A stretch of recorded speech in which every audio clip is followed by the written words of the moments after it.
Good afternoon, everyone. This is Christy with Ahn Co. It's Friday, January 26th. I am going to go over the markets for both the day and week with you here. So what you had is a bit of friendly news building into this grain complex in the beginning of the week. Had extremely favorable outside markets to kind of help it out. If it weren't for the last couple days, you did have that strength here in soybeans, but it really started with the wheat market where you came in here and had them start to build a cold snap into the first week of February. You're looking at 15 degrees below average temperatures. I think even around our area, looking at a high in the negative numbers here that first week of February, and that's getting the attention of the wheat complex. Their snow cover in winter wheat is pretty much gone, and so with that, that cold snap would be extremely devastating. So you built that support in the wheat, spilled over into the corn market, did have friendly trade here in soybeans. Like I said, the first half of the week, it's just the negativity the last couple of days have been able to weigh on it.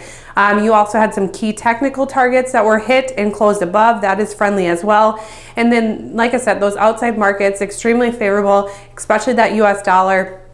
Got export sales today, pretty good in wheat, not that great in soybeans, but really strong here into the corn complex. And that's why we're coming in here and finding that support. So corn overall up 1.25 pennies today, up 4 cents on the week.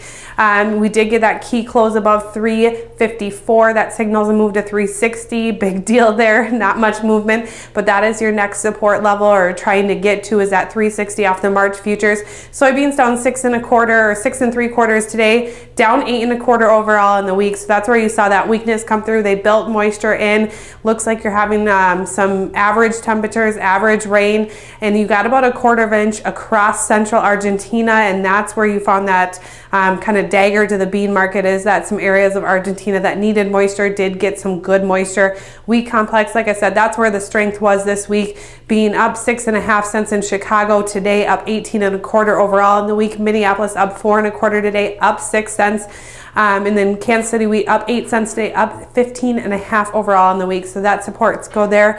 And then meat markets didn't do actually a whole lot this week, which is surprising because you had some crazy trade here the last couple days for the cattle complex.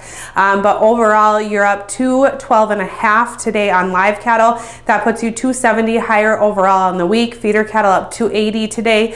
That leaves you down $1.22 on the week. So you had a lot of negativity yesterday and then came in here with a lot of support.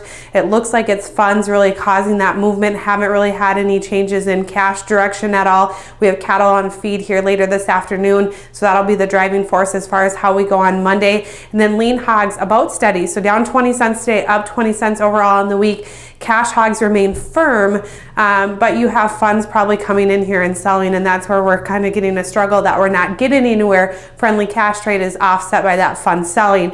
We did have record export demand into the meat complexes here, and so that's been friendly as well. Outside markets, like I said, really favorable this week. That helped out these commodities in general. Crude market up almost $3 here this week.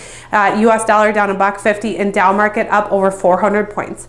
I do have to close with a disclaimer. Trading in futures and options involves risk. The loss may not be suitable for all producers. Have a great weekend.